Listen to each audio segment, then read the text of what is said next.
वालेकुम, मैं हूं हमज़ा मुनीर और आप देख रहे हैं यूट्यूब चैनल सीरीज़ नोट्स। आज हम जिस टॉपिक के बारे में बात करेंगे एलएलबी पार्ट 4 मुस्लिम पर्सनल लॉ हमारा सब्जेक्ट है और इसमें हमारा टॉपिक है विल के बारे में, जो वसीयत होती है उसके बारे में आज हम लोग डिस्कस करेंगे। The term will is an Arabic word वसीयत, ठीक है, फ्रॉम कहाँ से निकला है, वसीयत से निकला है, which means endowment disposal of a property for और एनी थिंग आफ्टर डेथ। ये होता है बेसिकली किसी प्रॉपर्टी की या किसी भी चीज़ की कोई डिस्पोजल के, मेरी डेथ के बाद जो है ना मेरी प्रॉपर्टी किसके हो जाएगी, क्या करेगी, उसको हम विल कहते हैं। कैसे डिस्पोज ऑफ होगी। डेफिनेशन अगर हम बात करें अकॉर्डिंग टू सक्सेशन एक्ट 1925 के मुताबिक, अगर will is a legal declaration, will basically एक लीगल डिक्लेरेशन होती है ऑफ द इंटेंशन, किसी भी चीज़ की इंटेंशन ऑफ द मुस्लिम, किसी भी मुस्लिम की जो इंटेंशन होती है डिक्लेयर करने की, और द टेस्टेटर, जो भी टेस्टेटर उसको हम कहते हैं जो विल बनाता है, ठीक है, with respect of his property which he desire to be carried into affect after his death. जो भी प्रॉपर्टी उसकी कैसे आफ्टर उसके डेथ कैसे कैरिड आउट होगी उसका डिज़ायर होता है, उसको हम विल कहते हैं। Will is a legal declaration, basically एक लीगल डिक्लेरेशन होती है किसी भी ह्यूमन की, किसी भी मुस्लिम की, टेस्टेटर की, जो भी अपने अकॉर्डिंग टू उसके जो उसके in respect of his property की, उसकी प्रॉपर्टी कैसे कैरिड आउट होगी आफ्टर उसके डेथ के। पार्टीज टू द विल की अगर हम बात करें तो टेस्टेटर और लिगेटर, ठीक है, the Muslim who makes the will उसको हम लिगेटर कहते हैं, और जिसकी फेवर में विल बनाई जाती है उसको लिगेटी कहते हैं, ठीक है। और जो उसको एग्जीक्यूट करवा रहा होता है ना, जो उसको एक्ट अपॉन कर रहा होता है, जैसे कोई बंदा है वो एक्ट अपॉन कर रहा है तो उसको हम एग्जीक्यूटर कहेंगे। और लेगेसी और baked legacy is a total property remained after death. Legacy वो होती है जो प्रॉपर जो पूरी प्रॉपर्टी होती है ना, जो आफ्टर डेथ आपके बच जाती है वो, and the property for which the will is made is known as bequest property, ठीक है। और पर जिसके लिए जो प्रॉपर्टी जो है ना लेगेसी आपकी वो है जो सारी प्रॉपर्टी आपकी रह जाती है, पर जिसके लिए विल बना दी जाती है उसको बेक्विस्ट प्रॉपर्टी कहते हैं, ठीक है, बेक्विस्टेड प्रॉपर्टी कहते हैं। एजेंशियल्स ऑफ अ विल के हम लोग एजेंशियल्स की अगर आप बात करें, सबसे पहले लिगेटर होना चाहिए, लिगेटर मुस्लिम होना चाहिए, मेल और फीमेल कोई भी हो सकता है, अडल्ट होना चाहिए, साउंड माइंड होना चाहिए और ऑनर होना चाहिए प्रॉपर्टी का, ठीक है। ये लिगेटर के बारे में एजेंशियल्स हैं कि उसके ये एजेंशियल्स पूरे हैं। लिगेटी के बारे में कौन है, any person capable of holding the property, वो पर्सन प्रॉपर्टी होल्ड करने के कैपेबल होना चाहिए, ठीक है। पर्सन में इंक्लूड लीगल और आर्टिफिशियल पर्सन, मॉस कंपनी, कोई मॉस हो सकती है, कोई कंपनी हो सकती है, लीगल और आर्टिफिशियल पर्सन भी उसके अंदर हो सकता है, कोई ह्यूमन बींग भी हो सकता है। अनबॉर्न चाइल्ड एज अ लिगेटी, अब अनबॉर्न चाइल्ड के बारे में लिगेटी में क्या कहते हैं, अकॉर्डिंग टू सुन्नी लॉ क्या कहता है, a child expected to be born in 6 months is unborn. वो कहता है कि जो बच्चा 6 माह के अंदर एक्सपेक्ट किया जा रहा है कि वो बच्चा पैदा होगा, ठीक है, उसको हम अनबॉर्न कहते हैं। And the legatee may be unborn if he is born within 6 months after the death of legator. अगर वो लिगेटर के 6 महीने के अंदर लिगेटर मरा है, उसके 6 महीने के अंदर पैदा हो गया है ना, तो उसको हम कहेंगे वो अनबॉर्न था, ठीक है, उसके लिए वो विल हो सकती है, ठीक है। अकॉर्डिंग टू शिया लॉ कहता है कि अ child expected in born in 10 months, वो कहता है कि जो बच्चा 10 महीने के अंदर पैदा होगा, ठीक है, उसको हम कहेंगे कि वो अनबॉर्न है। और जो डेथ के 10 महीने के अंदर पैदा हो जाएगा उसके लिए लिगेटर उसके लिए वैलिड होगा, उसके लिए विल वैलिड होगी। और लिगेटर ने अगर उसके लिए कोई विल की है तो उसके लिए वो अनबॉर्न के ऊपर भी विल की जा सकती है, अनबॉर्न लिगेटी हो सकता है, ठीक है। इफ़ लिगेटी डाइज बिफोर द लेगेटर, अगर लिगेटी जो होता है लेगेटर से पहले मर जाता है फिर क्या होगा। अकॉर्डिंग टू सुनी law the acceptance may B लिगेटी by the legatee of will is only applicable after the death of legator, and if legatee dies before the legator will be revoked।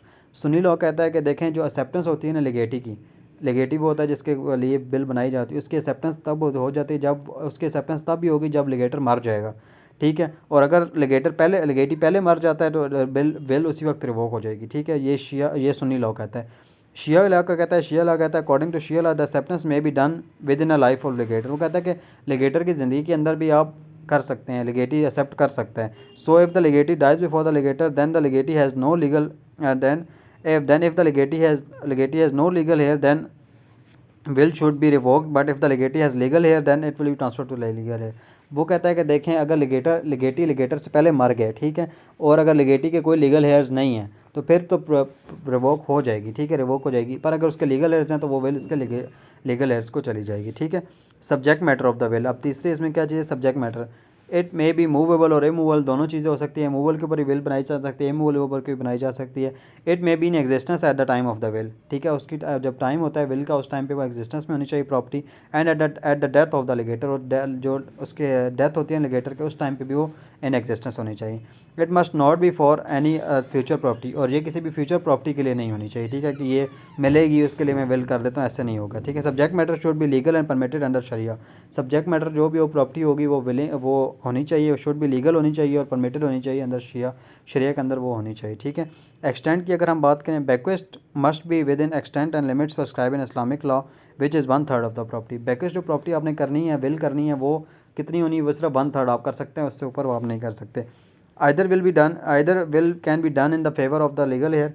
अब एक क्वेश्चन ये भी आता है कि क्या will कभी आप लीगल हेयर में कर सकते हैं। सुन्नी लॉ क्या कहता है, if any person legator wants to will 1/3 of the property to any other person other than his legal heir then he can do so, ठीक है। वो कहता है कि आप दे सकते हैं, अगर आप लीगल हेयर से किसी के अलावा भी देना चाहते हैं तो आप दे सकते हैं।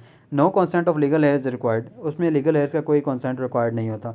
But if the person wants to will a single legal heir, पर अगर आपसे किसी सिंगल लीगल हेयर को विल करना चाहते हैं then the consent of other legal heir is compulsory, फिर दूसरों का जो कंसेंट है वो ज़रूरी है, ठीक है। शिया लॉ कहता है no consent is required for will in 1/3 property. कहता है 1/3 प्रॉपर्टी में अगर आपने लीगल हेयर को करनी है, जिसको मर्जी करनी है, ठीक है, आपने कंसेंट लेने की ज़रूरत नहीं है। इम्पेडिमेंट ऑफ विल के ऊपर क्या क्या इम्पेडिमेंट्स हैं, क्या रुकावटें हैं। If the legatee kills the legator, ठीक है, for early execution of the will he can not execute the will and have entitlement of property. अगर वही जैसे कि no one can be benefit for his own wrong, ठीक है, अगर किसी ने रॉन्ग किया है, ठीक है, और किसी ने इसको लिगेटर को पहले मार दिया कि विल मुझे जल्दी मिल जाए, तो तब उसको विल नहीं मिलेगी, ठीक है। अगर सुन्नी लॉ कहता है legatee is not entitled of if the death legator is either caused by the accident or not, ठीक है। लिगेटी कहती है कि legatee is not entitled if the death of legator is either caused by accident or not, ठीक है। वो कहते हैं कि अगर उसकी एक्सीडेंट या नहीं हुआ तो तब वो लिगेटर नहीं इंटाइटल, ठीक है। Legatee is entitled if death is caused by the accident, ठीक है।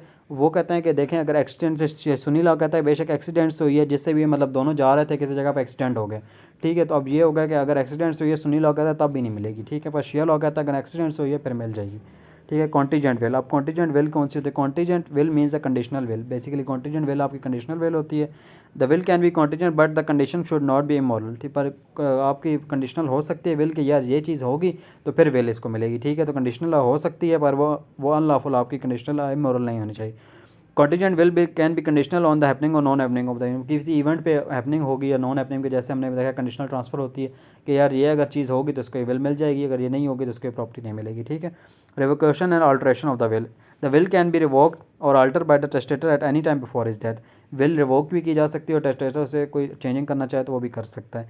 With the respect of its modes the revocation can be express and employed, ठीक है, उसके मोड्स के मुताबिक वो एक्सप्रेस भी हो सकती है और एम्प्लॉयड भी हो सकती है। Express revocation means the revocation express terms either orally और इन राइटिंग, ठीक है।